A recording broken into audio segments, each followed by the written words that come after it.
obviously you got to kind of spectate. A lot of days you guys sitting on console, you have to kind of focus on your computer, but you got to see this one today. Oh, yes, and it was a beautiful launch today. Yeah, nice sunrise. Hey, tell us about your role with LSP. I was not making up things when I said you're a rocket scientist, but what exactly do you do? So as our role in LSP, as a vehicle system engineer, we are the engineering team lead for a lot of the rockets that we launch our science missions on. And we are responsible for the oversight and insight into these launch vehicles for the NASA. That's awesome. And I know in the past you've supported a variety of vehicles. Tell us a little bit about the vehicles that you have supported and the ones you're focused on today. Yeah, so some of the vehicles I supported in the past is the Delta II, which was a long-time workhorse for our science missions, as well as the Pegasus and Taurus/Minotaur C. And right now I've been focused mainly on Falcon 9 and Falcon Heavy.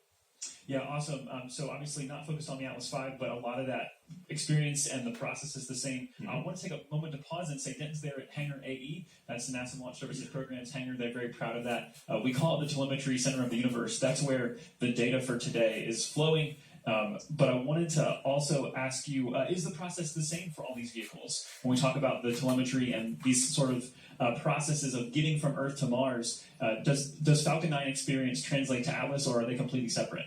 So the overall process for many of these launch vehicles are the same, whereas you ship stages to the launch site and assemble the launch vehicles by stages. So in that sense, they're the same, but there's a lot of differences between the launch vehicles that may change that process a little bit, but in general, the process... Continúa el motor encendido, la segunda etapa es el segundo encendido para la iniciación en órbita, en su cambio de órbita de la Tierra a Marte.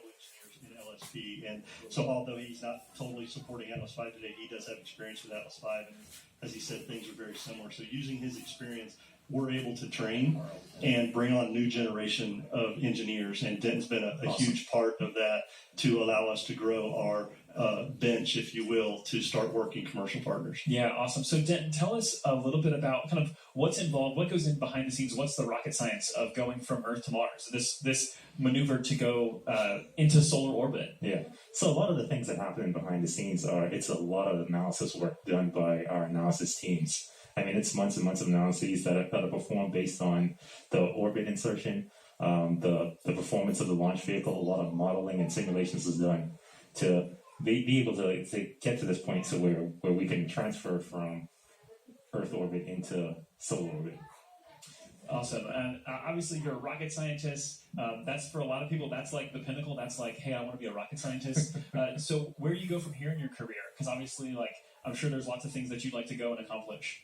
So, going from here, one of the coolest things about this job, working in the launch services program, is working the launch, right? I mean, who doesn't love a launch, and who doesn't love working launches? Yeah, we love it. We love it. Excitement this morning, right? Didn't we? Got to see that's what it's all about. Oh, cool. So, one of the ideal jobs would be a launch director, because you get to work all the launches. I mean, how cool is that?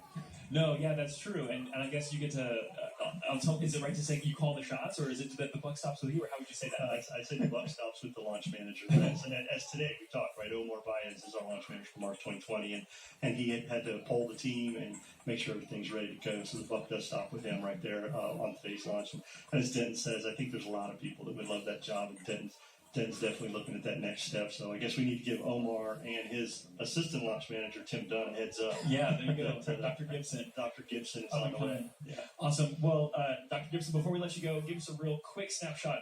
I know you have a mission coming up later this year. What are you working on? So we're supporting the Crew 1 launch coming up, so we're helping commercial crew out with that one, as well as... Bueno, quien está hablando ahora es alguien de SpaceX y está contando de que lo que están haciendo ahora es apoyando, trabajando en el próximo lanzamiento importante que tiene SpaceX, que es el Crew 1, que es la primera misión tripulada certificada, ¿no? O sea, la primera misión tripulada de SpaceX, que fue la Demo 2, que colocó 2 astronautas en la estación espacial y están volviendo en un par de días y lo vamos a transmitir. Pero la próxima misión de despegue tripulada va a ser la Crew 1, y va a ser seguramente en 30 o 40 días que también vamos a estar transmitiendo. To make these things happen as we launch Mars 2020 today, which is another step for us getting humans to Mars, right?